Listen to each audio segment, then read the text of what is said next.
Hola, bienvenido a nuestro curso de instrumentos Lab 101. En el video de hoy veremos la magnificación vertical.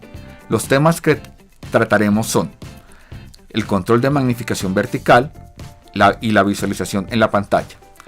Si observamos en la pantalla del osciloscopio y en la escala vertical, vemos que está casi al mínimo, sin embargo la señal no se logra visualizar adecuadamente. Si deseamos hacer una medición de amplitud es bastante difícil, ya que estamos en 10 milivoltios por división y la señal ni siquiera alcanza una división. Como ocupa dos líneas, puedo afirmar que la amplitud es cercana a los 4 milivoltios. Si deseo hacer una medición aún con mayor resolución o exactitud, algunos osciloscopios tienen la posibilidad de magnificar las escalas verticales.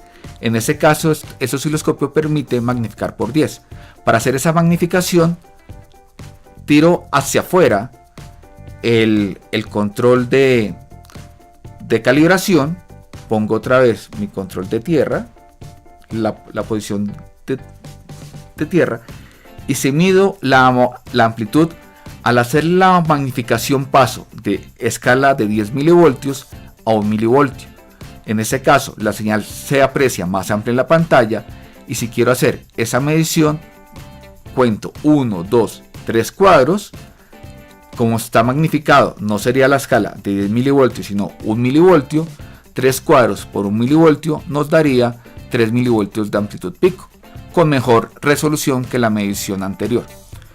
En resumen, hoy hemos visto el control de magnificación vertical, la lectura y medición sobre la pantalla del osciloscopio utilizando la magnificación.